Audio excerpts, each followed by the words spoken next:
Hi there. Live stream will be starting soon.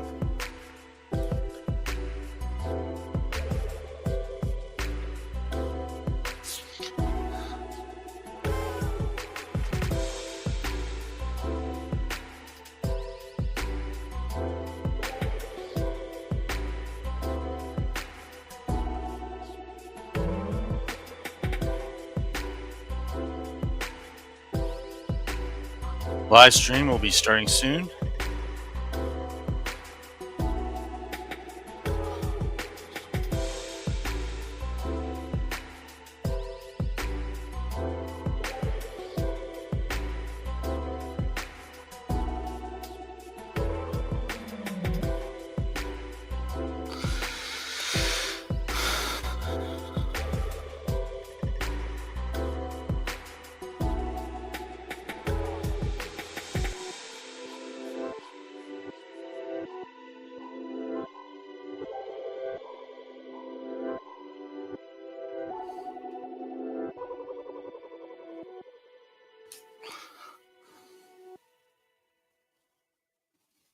Hello there to those in live stream. I'm going to be talking about the year 2025 in retrospect, and getting ready and hyped for the year 2026.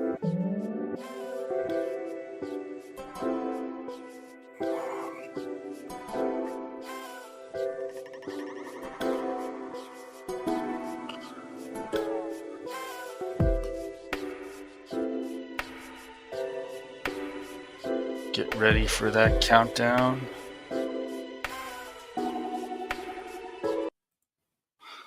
All right, here we go. Countdown begins.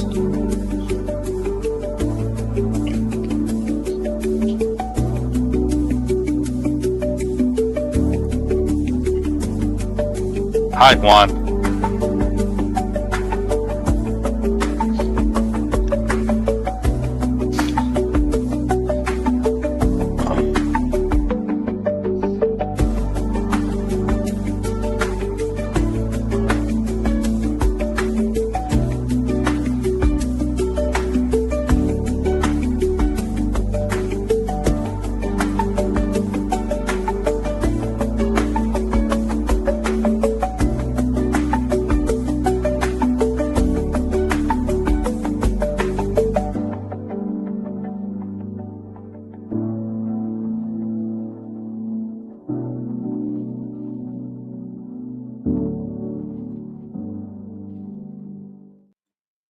All right. Hello, everyone. This is another episode for the podcast of Whatever Happened to the Game, and also Whatever Happened to the Film. And we're just talking about the year 2025 of this channel, going over all the fun moments we had with myself, my guests, and you as the audience. Hello there, Juan. I hope you're enjoying yourself today. And so all these little things you see there are some of what we reviewed this year. My guests and I reviewed this year. I'm here alone for the time being. Two of my guests are just really busy, and I understand that. It's really close to the holiday, and that's part of why this is the end of the year video, or rather live stream, because we're all busy. We're all going to be busy, and it's pretty much the end of the year for a lot of us in terms of what we can do, especially when you're only part-time and you have time to spend doing the work at home, getting ready for the holidays. So we're having a nice time. So we're having a new year next year, and it's going to be a big year. We have two big 40th anniversaries coming up next year. That's going to be Legend of Zelda, because Legend of Zelda was released in 1986 in February, and Castlevania was released in 1986 in late September. Two big anniversaries. There's others, but these are the ones I'm going to be celebrating on my channel during these podcast episodes. So that should be pretty good. Hope everyone's doing well. I want to wish you all a happy New Year, and I wish you well at your holidays, Hanukkah for Jewish, and Christmas if you're Christian, and so on. So somewhat of what we're also talking about is that Bethesda has released an anniversary re-release for the Nintendo Switch 2. This version has the Hylian Shield and the Master Sword from the Legend of Zelda games included in it as a way of being special for the Nintendo Switch and Switch 2. These are my channels. I have 2 new channels here. I'm going to give a little look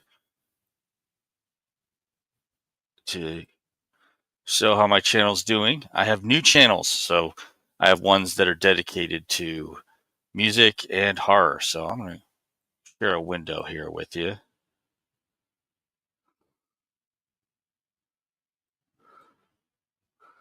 Yeah, it's rather repetitive, but it's been a case for a while because different consoles or platforms and Switch 2. We had also too. We had the Oblivion remastered last year as well. Even the game publishers at this point are just going to say, "Hey, let's go back and grab up the old games we used to have before now." So I'm going to show the screen here. We're just going to go over what we did for the last year a little bit. So live, what happened to you? This is what's going to happen next year. Whatever happened to Escape from New York? It should be pretty fun. It's going back to talking about the movies. That's our episode. And yeah, I've been playing Vampire Survivors live. It's a very simple game to play. Deus Ex was last week. Castlevania 64 was the week before that. And other than that, we have Doom 3, whatever happened to Doom 3, and we just talked about all the technical innovations that Doom 3 involved. So was pretty interesting. So I'm going to, there we are. That's a little better. Doom 3. We talked about role-playing games in the golden age. So the golden age of role-playing games was in the late 1990s, and what marked it was more or less how these games that are role-playing games, you play a customizable character and you live in this dynamic world as this character where you more or less go and make decisions that impact the condition of the world. So we talked about how Baldur's Gate, and that was part 2 was Baldur's Gate, talked about Star Control, which is the earliest case of all of this, and how all these games involved a dynamic world. And yeah, I've been doing it sometimes when I've got a camera, but I more or less. So just dynamic worlds.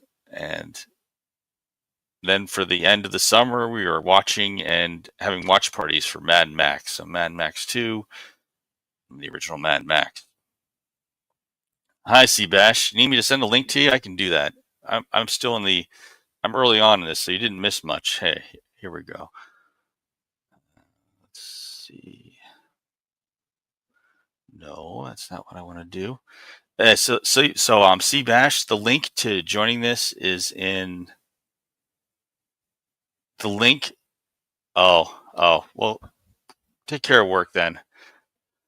I hope you're doing well there. So that's the other thing. Also, when my channel reaches 2K subscribers, I'll play the Doom mod known as Castlevania Simon's Destiny. Should be fun. And there's new channels dedicated to horror and also to music. So they're getting started. Music channel here.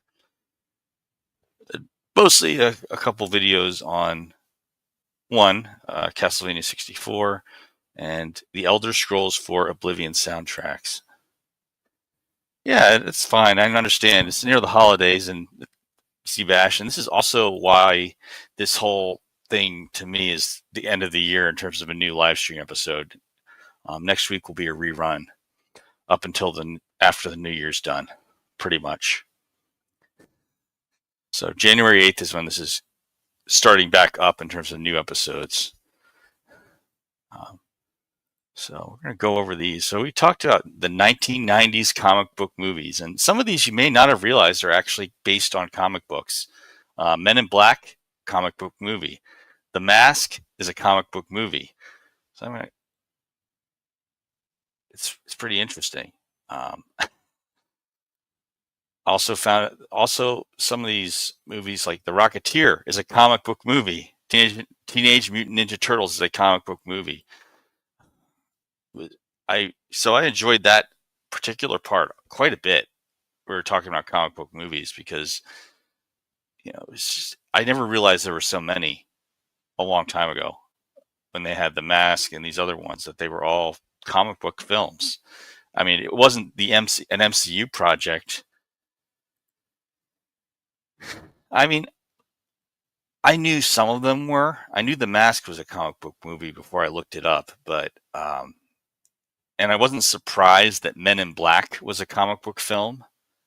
It was substantially changed from what they had in the Men in Black comics. The Men in Black were. It's fine. There's nothing wrong with knowing a lot. It was fun having your commentary on that stream, Juan. Don't worry about it. But Men in Black changed substantially because they aren't just about hunting aliens in the comic book series by Marvel. The Men in Black were also about catching ghosts like the Ghostbusters or other weird monsters. So the films, while they focused on extraterrestrials, they don't include everything the Men in Black comic books had. So no, nothing to be ashamed of, Juan. Nothing at all. Nothing at all. We also reviewed Legend of Zelda Ocarina of Time. And it's funny because the original Legend of Zelda is having its 40th anniversary next year. And this, next year is also going to be the 20th anniversary of Twilight Princess. So, wow. It's a double anniversary. Not at the same time, though, because Twilight Princess was released in December of 2006. We also talked about Starship Troopers, and that was a favorite one of mine because it covered so much of. We covered every single time that Starship Troopers, the novel by Robert Heinlein, ended up in film and on television. All of them, every single one, and I had a fun time. And yeah, Juan, I enjoyed joking about you about how Dizzy was a man who got killed in the first chapter in that live stream. I enjoyed it a lot.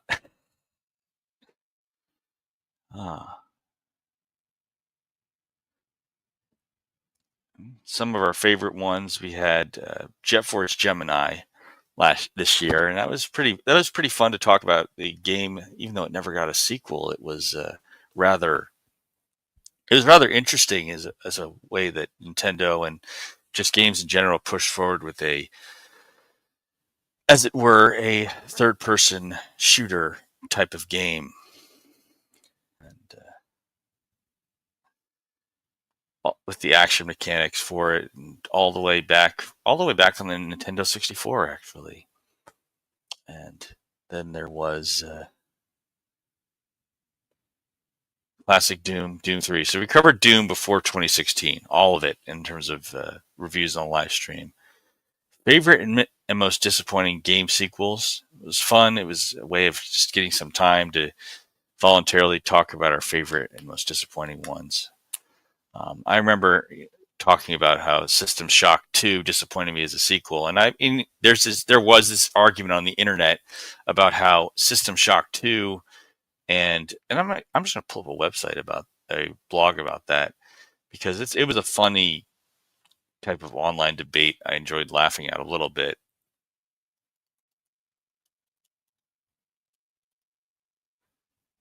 Because, there was obvious points where, System Shock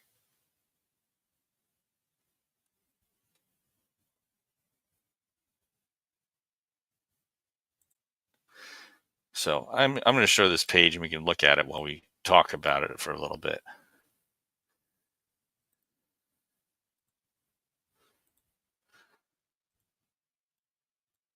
So, I don't entirely agree with the Nocturnal Ramble, but there are points, and the general points for System Shock 2 being better is that it wasn't as streamlined. There was a limited inventory, and you had to manually go around and find items without being guided as much as you were in BioShock. System Shock 2 was also a less complex story. It was a space horror type of game. Oh wow, this is from 2015. But System Shock, yeah, I mean, System Shock is a great way that this whole rather horror and rather survival horror and puzzle solving got put together in a great blend in a game.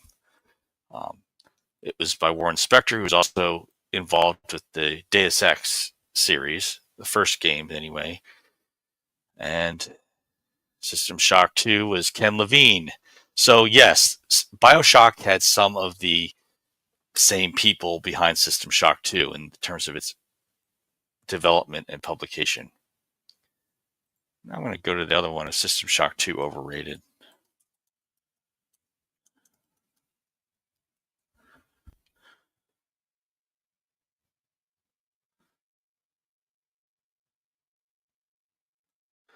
And of course, it wasn't exactly great for the time in 1999 when it was released.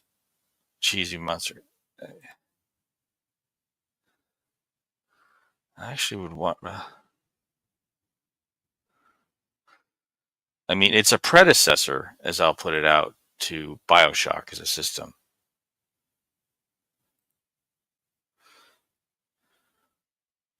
And of course, they released the remastered. I don't need forum posts. I want the actual blog. But I guess the thing is out. So, in the meantime, I want to see if Starship Troopers is still Neil Blomkamp. Come on, let's see how the Starship Troopers by Neil Blomkamp is going. No, I don't want the AI overview. I'm going to turn that off.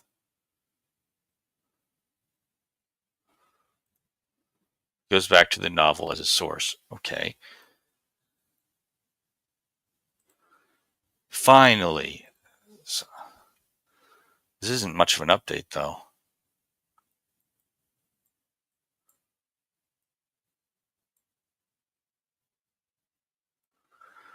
Oh yeah, I'm stubborn, and I have an independent mind, Juan, so I don't like it having someone else think for me.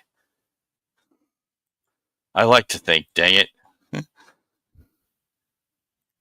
Oh, well, I can understand paywall, but it's Hollywood Reporter. Anyways, I'm going to stop sharing for that one. But yeah,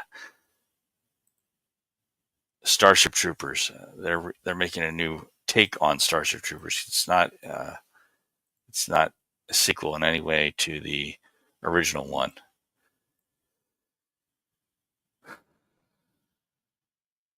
Yeah, possibly. I know I'd have to go to my browser and turn off the AI part.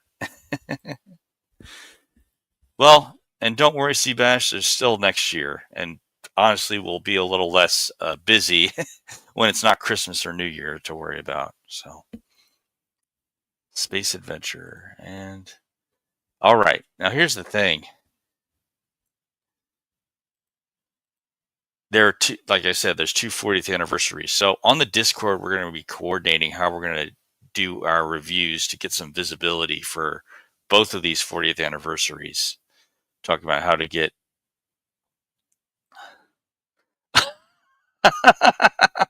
Yeah. Next year, 12 months. I mean, we are almost at the end of 2025. That's true. That's pretty much true. But 1986 was when these game series started. Legend of Zelda and Super Mario Brothers was this year because it was released in 1985. So Super Mario Brothers is 40. Wow. But no, there's Legend of Zelda started 40 years ago in 1986. Almost 40. It'll turn 40 in February 21st. Castlevania, and as this think shows will be turning 40 on September 26th. So the big thing you can do to help let them know about the anniversary is say hashtag 40th anniversary and hashtag Castlevania if you're doing a video celebrating the anniversaries of either game franchise. All right. So it's been great having you. I'm almost thinking, so in the comments you can tell me, like, what was your favorite movie this year? Which movie disappointed you the most, Juan? For me, let's see. And there are a lot of movies that I was okay with.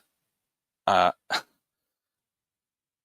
I mean, okay is that I wasn't frustrated and wanted to leave the theater for them. I did enjoy Sinners, the horror movie about vampires in an earlier time in history. It was an interesting setting, an interesting origin to those vampires in particular. I did enjoy overall Predator Badlands. It was pushing me to a little bit of boredom there, but it was nowhere near as big of a meme gold mine, and garbage dump as 2018. That isn't saying much, though. I mean, that's fine. To me, it's part of the same thing. I mean, Warner Brothers has been behind on trying to get a Justice League movie, which they officially did it with the 2017, and the Snyder Cut is another version of it. But I know what they're doing, and Warner Brothers is trying to get back to Justice League again. But I don't know.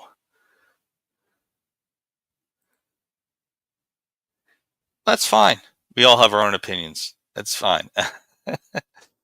I mean, that's part of what I noticed. And, they did it after Man of Steel. The whole Snyderverse thing was pushed to Justice League. I mean, Dawn of Justice was an unofficial Justice League movie. I mean, Dawn of Justice was the title. That's why I say the title, because it's a Justice League movie, with the founding members. Yeah, and Netflix Mania Season 2 is arguably the peak of that series. I mean, it's where you had that focus of let's get Dracula, and after that, it kind of branches apart into these separate stories, which is not necessarily bad, but I don't know. I finally got around to watching seasons of Stranger Things. I feel like the first one was really teasing it, really teasing concepts, and saying, "Hey, stick around, you'll see more of this or this or this." But later seasons of Stranger Things just aren't keeping my interest. I mean, did you watch Stranger Things?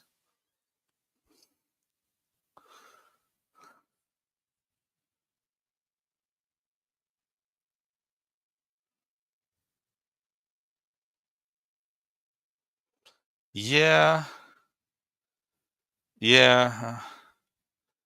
I mean, right, for Castlevania, yeah, that's how a lot of it went. I mean, I don't know. I didn't feel like certain parts needed to take as much time to explain, but what do I know?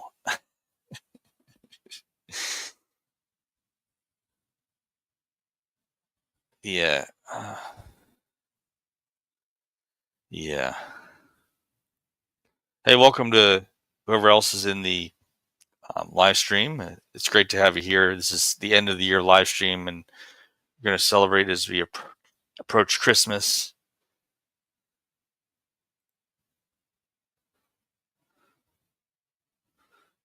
Yeah, a lot of things aren't as complicated as they might seem, but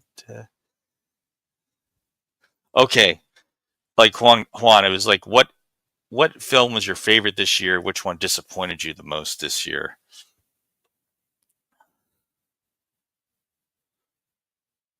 That's what I asked. It's okay.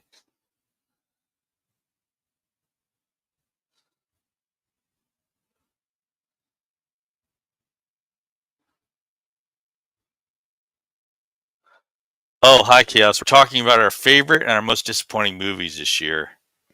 So you're welcome to answer a little bit about that. Yeah, what movie disappointed you? You thought it would be better than it, entertain you more than it did, or you thought it'd be better than it did?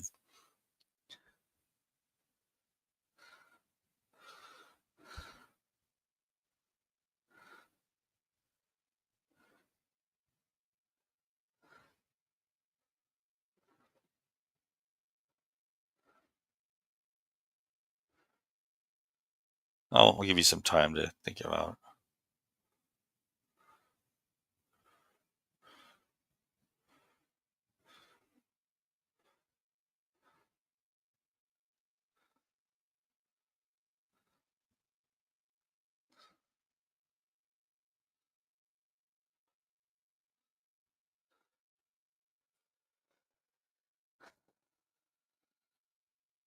Yeah, okay. Yeah, I mean, sometimes when you hear the same word over and over again, it just it kind of annoys. Depends on who you are.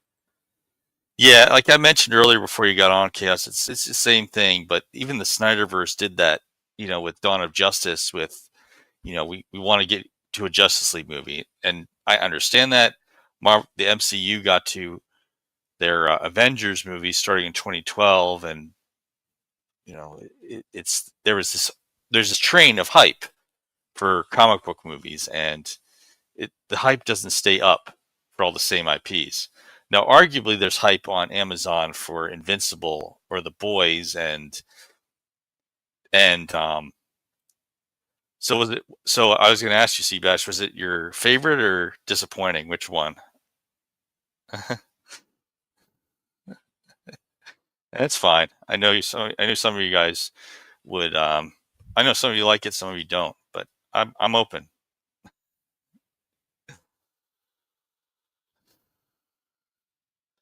I mean, I didn't watch very many trailers for most of the movies I saw this year. I just figured that if I watched the trailer, I would get disappointed.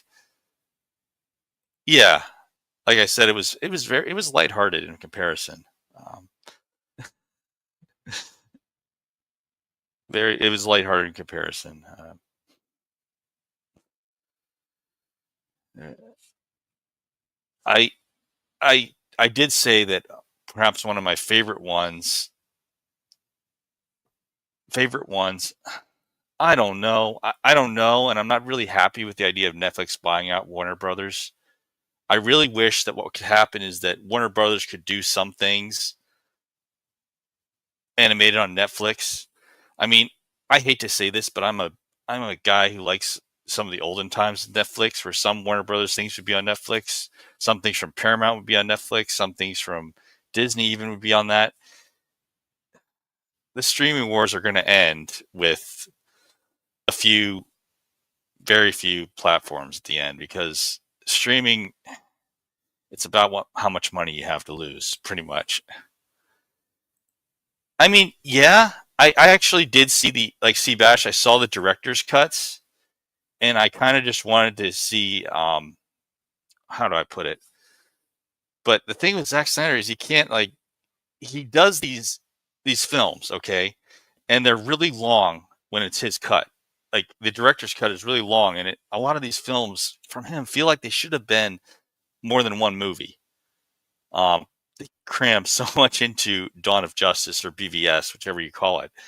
I did want to see a second Justice League movie, but obviously that didn't quite work out. I mean, I do like what he was trying to do. Snyder said he was inspired a lot by Excalibur, the whole King Arthur story, and that's fine. They they did so little advertising for John Carter that I didn't even know it was showing. I'm not kidding. It was my last year. It was my last year in getting my bachelor's degree, and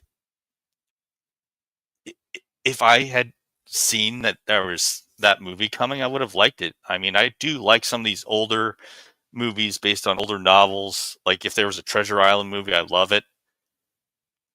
For the most part, I would likely enjoy it. But they they tried so little to let people know that John Carter as a movie was coming to theaters. It was, I don't know what Disney was doing. I think their hype or their interest is mainly in Marvel movies, which that's their choice, but the advertising for John Carter was abysmal.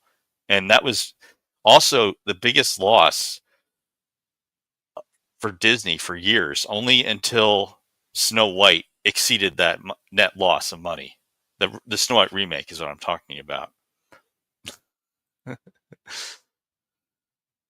Yeah, I mean, if they have a re-release in my theater, I'd like to know about it. And I also early this year, I let people know that hey, they're re-releasing Vampire Hunter D, the original movie, in theaters because it was a 40th anniversary.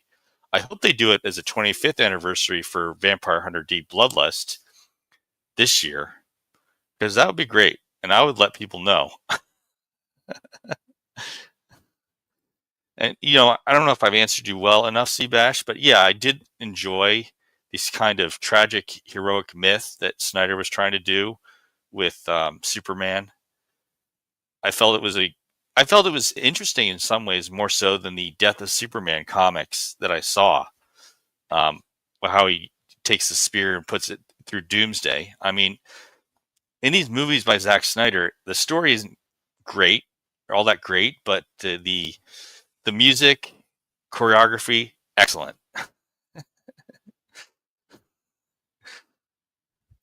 Yeah, I agree. They could have done something to establish what they were doing, and sadly they didn't quite do it. But some of it was risk taking, like Suicide Squad, which they did it twice, and I feel that part of how they considered James Gunn was they saw his take on Suicide Squad during the let's see. I bet both of you guys have probably heard how they brought Chris Evans back for Avengers Doomsday as Steve Rogers, Captain America. But as I was mentioning earlier, there is a hype for some kinds of like comic book properties out there. Um, one example could be how it's somewhat of a parody. I played through Dispatch, the game, once. It's not really my style. I kind of like being controlling the action rather than do the multiple choice. I mean, there's the phone call where you tell superheroes to go do certain things, but again, Dispatch wasn't really my style of a game. I did get a good ending for it, and as a type of R-rated video game that does some jokes about what you see with superheroes, the tropes, it was all right for that. And I think people who enjoyed, say, Deadpool movies would enjoy Dispatch quite a bit. It sold better than than the other Telltale games did. 2 million, and there was hype with every little episode they kept coming out with for Dispatch over the 2 months after it released up to the end. So that was lightning in a bottle, and it frankly worked pretty well.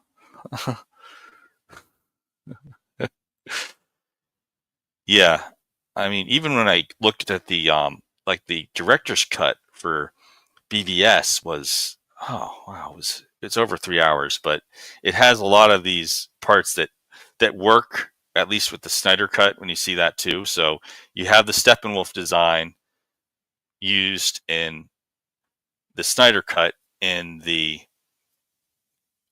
director's cut of BVS. You see it briefly.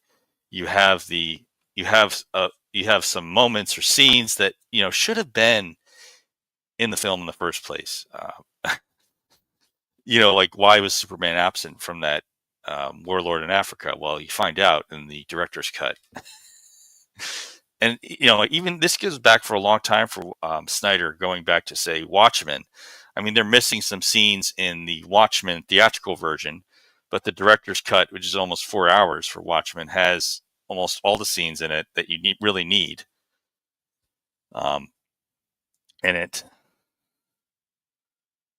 I mean, Gunn Gunn is great for when he's really mocking something, when he's satirizing something, and you know, for if there was a movie about Lobo specifically, just that was run like Deadpool, he'd be perfect for it. So far, the news is that Lobo is going to be an antagonist or supporting character in Supergirl. But I mean, if there was a Lobo movie that really went out of its way to poke fun of other IPs and DC and Marvel comics like the Deadpool movies do, I think it could do okay, or at least decent for the most part. It's funny because even Jason Momoa thought at first that he was going to play Lobo before they revealed to him that it was actually Aquaman that they were considering him for. I've seen part of it. I haven't finished it yet. It's animating the comic panels. Hi, Brain. How are you doing? We're talking about the end of the year.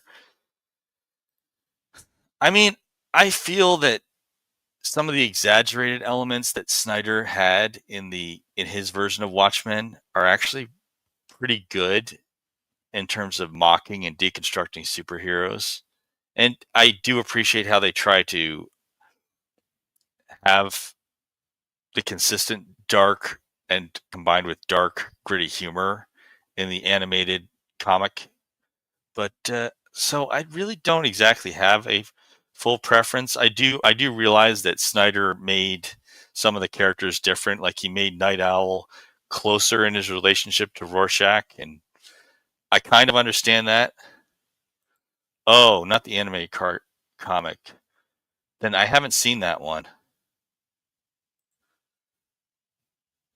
Yeah, except the only different thing here is that Lobo came before Deadpool. Deadpool was in the 90s, and Lobo first showed up in Superman comics in 1981. So, I mean, I don't know. I don't get why he's in a Supergirl comic, because Lobo, that's how he first showed up as a Superman villain.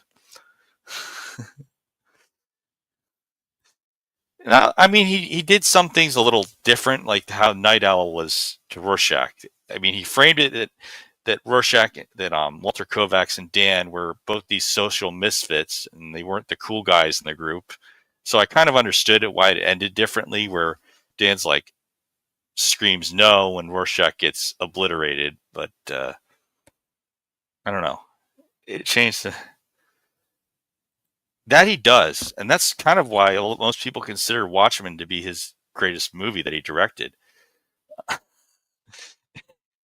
I mean, it's not outwards. It's not words to your face, but when he puts the sound effects and the slow motion in there, it really works at essentially mocking or deconstructing superheroes by treating the scene as a joke, like the prison breakout part of the movie.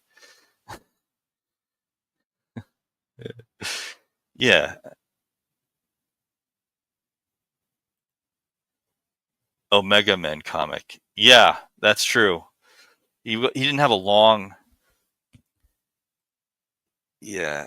See, he didn't have a long thing, but that was where you first saw him. But you saw him longer when he first showed up, and this is before Crisis on Infinite Earths, even in the Superman as a villain. So,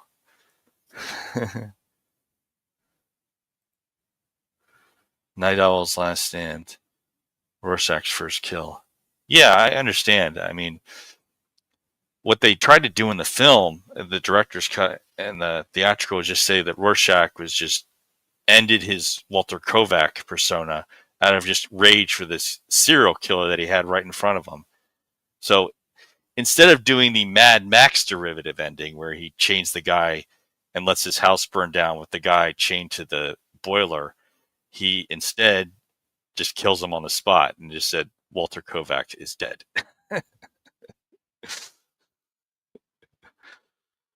uh,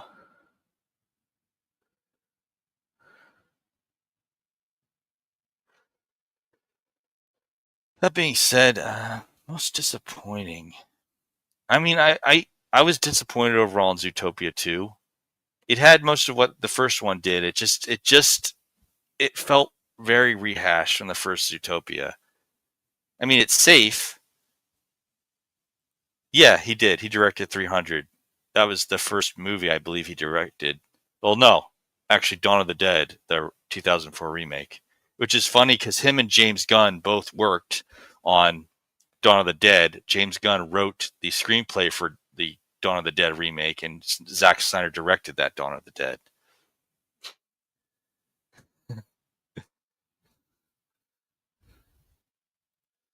Well, yeah, so for Watchmen, the only version of the Watchmen movie I will watch to this day is the director's cut. I mean, it's more complete than what you got theatrically. Um, and that's going to be a topic for a later live stream next year. Is that I'm going to just say, okay, let's talk about some movies where the director's cut substantially improved what we got in the film, because I can think of a few where it did. One being the Daredevil movie with Ben Affleck more than 20 years ago. That movie is just, it leaves holes in the plot, or plot holes with the way the theatrical cut goes. You don't know why the cops are coming at the end, but you do know because there's a court case subplot in the director's cut with Coolio playing a homeless guy blamed for murder, and the results of that case lead to the ending. And it's like, okay, that's a crime. They didn't have that plot, because at the ending, it makes no sense why the cops are coming to that location. Yeah, I mean, Spider-Man so far, Spider-Man does well. Um, Even when you go back to Sam Raimi's Spider-Man movies, the first one was 800 million, and over 400 million of that was domestic in the United States. And that was 2002. So today, if you bought the same number of tickets, that would be like $1.5 billion. Literally.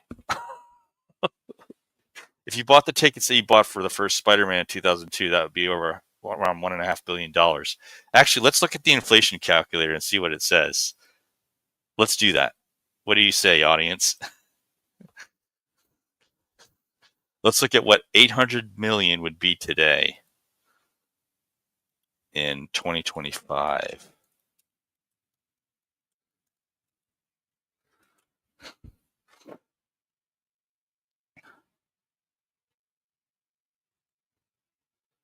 Okay, so I'm going to share the screen.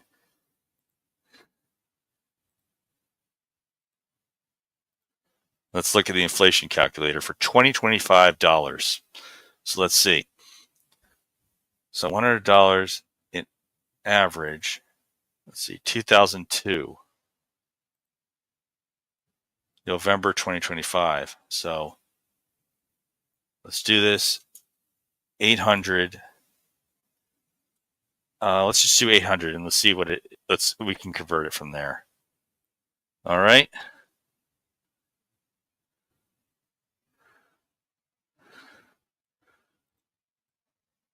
Let's see this.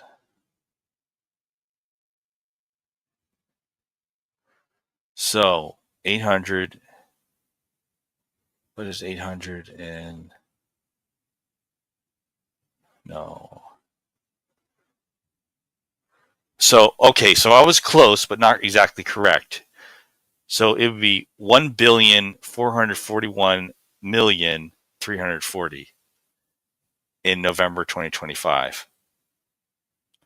So I was close. I was a little over that. Yeah, Dark City was the film with Jude Law and Jennifer Connelly that came out the year before The Matrix. Yeah, and I'll take a look at that one. But it's similar to this idea that you're living in a type of virtual world, and with John Murdoch. So yeah, I'll check that. I'll write that down. Hang on. Let me write this down. Sounds good.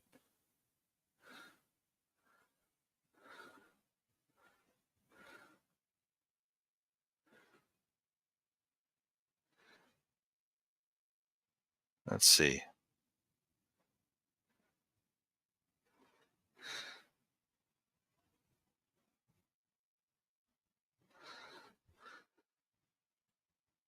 Yeah, and the funny part about The Matrix is they use some of the same locations in Australia that they used in Dark City to film The Matrix. Same city, and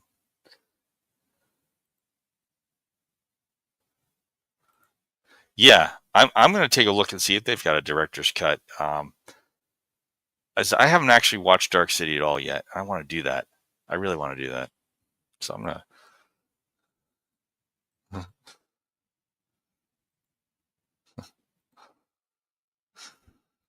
Dark City. That'd be worth checking out for a director's cut. All the Lord of the Rings movies have the extended versions that Peter Jackson wanted to show on DVD, and they're all around the cell. Let's write that one down. The cell. You guys are having some great suggestions here.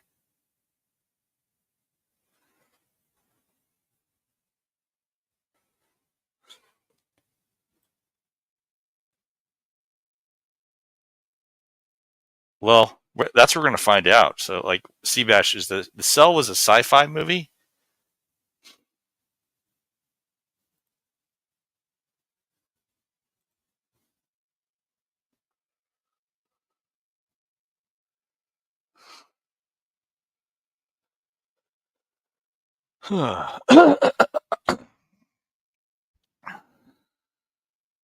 So I've got the Cell,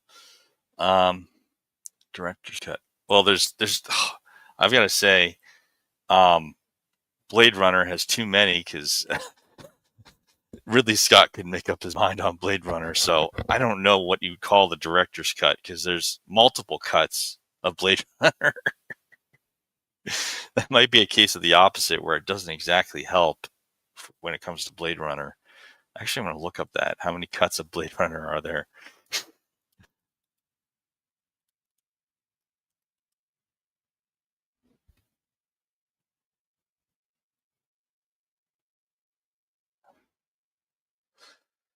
All right, let's take a look. How many versions of Blade Runner are there?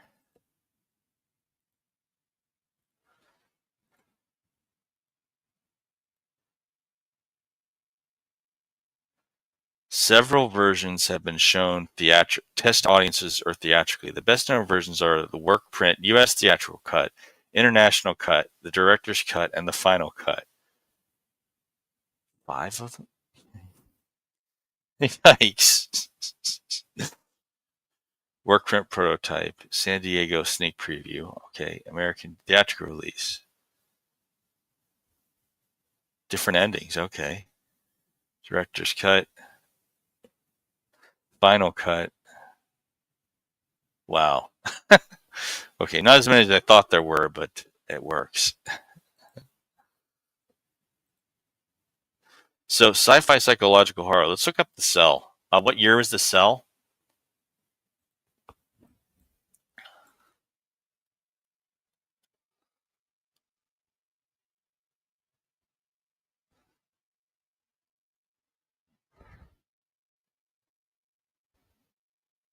Let me share the screen and we'll see if it's the kind you're looking at. Oh, 2000. Okay. So I am looking at the right one. I'll try not to spoil too much of it. Hang on.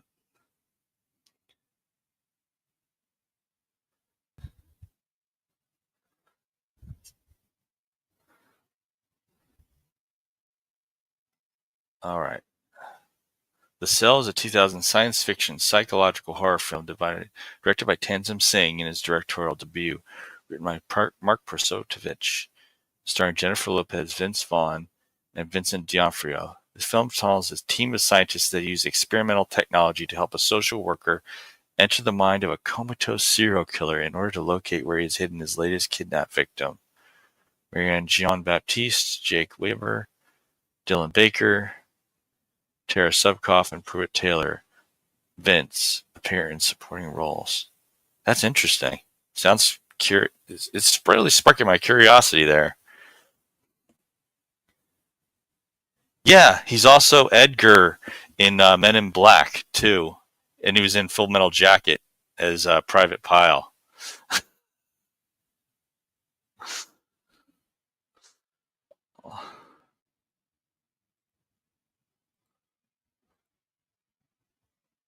So, yeah, all those,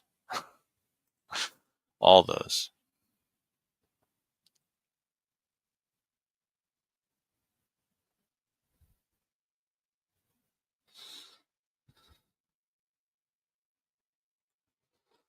All right. So next page, we're getting close. So yeah, coming up later, we're going to have a 40th anniversary for The Legend of Zelda after we talk about Escape from New York on January 8th, 2026. So it should be a pretty interesting way to start the year. I'm going to make a video too about the 40th anniversary of Legend of Zelda and make a 40th anniversary video before the official 40th anniversary of Castlevania. But these are the two live stream episodes. I'm going to have a rerun of an older podcast episode for Christmas because that's what the time is next week. It's the 18th now, so Christmas is next Thursday. So I'm going to be out celebrating Christmas, and I'll have a rerun playing on Thursday at the same time. That never happened to New York. I know, and I didn't want to do this movie. Escape from New York has so much influence on how they show post-apocalyptic films that I was worried. I didn't want to do it because I didn't want to give the wrong idea. I wanted to talk about how it contributed to filmmaking, which it did in so many ways, and it's such an influence. And with some of the disasters that happened this year, like the Los Angeles fires, I just was worried I would attract the wrong audience mentioning it in the comments section. But my interest in it, yeah, 1 week from now is Christmas on Thursday. But yeah, I just was worried I'd get the wrong kind of attention if I talked about the Escape films by John Carpenter.